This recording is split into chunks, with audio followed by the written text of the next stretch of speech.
ఎక్కువ స్థాయిలో భయపడుతున్నారు అసలు. ముందు బయట ఇప్పుడు సైలెంట్ ఓటింగ్ జరుగుద్దండి. ఇది అంతే, సైలెంట్ ఓటింగ్. ఎప్పుడు జరుగుతుంది? ఓటింగ్ శాతం పెరిగితే ఓటింగ్ శాతం పెరిగినా పెరగకపోయినా అసలు ముందు ఇది వరకు ఏంటంటే పబ్లిక్ మాట్లాడేవాళ్ళు లేదని అడిగితే, ఇప్పుడు మీరు నన్ను మాట్లాడిస్తుంటే నేను పక్కకి వెళ్ళిపోవాలి. సరే ఏదో లేని మాట్లాడుతున్నాను. అట్లాగా ఎంతమంది మాట్లాడతారు మీరు చూడండి, వెళ్ళి మైక్ పెట్టి. అభిప్రాయం చెప్పటల్లా. భయం అనేది ఒకటి క్రియేట్ అయిపోయింది. అసలు ప్రజాస్వామ్యంలో ఇది చాలా ప్రమాదం. అది ఇది చాలా ప్రమాదం. ప్రజాస్వామ్యంలో అసలు వాక్ స్వాతంత్రాన్ని అనేది లేకుండా భయపడుతున్నారంటే దానివల్ల ఏంటి ఉపయోగం? స్వేచ్ఛ ఉండాలి మనిషికి, అది లేకుండా అయిపోలా. ప్రజలు సైలెంట్ ఓటింగ్ పడద్దంటారు. అంతేనండి, సైలెంట్ ఓటింగ్ ఇది. ఎవరు బయటపడతలేదు. కారణం ఏంటంటే రకరకాల కారణాలు. ఎందుకు మనకి మన పని ఏదో మనం చేసుకుందాంలే, ఆ టైంకి ఓటేసుకుందాం అన్నట్టు ఉన్నారు.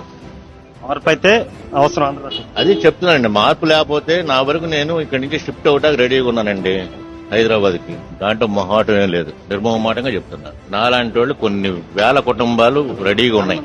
అది హై క్లాస్ లోనే కదా, లోయర్ కమ్యూనిటీస్ లో ఎవరైనానండి. ఇప్పుడు పని చేసుకునే వాళ్ళు, చేతి వృత్తుల వాళ్ళు హైదరాబాద్ లో రోజుకు 2,000, 2,500 సంపాదించుకున్నారు. టెక్నికల్ చేతిలో పని ఉన్నాళ్ళు.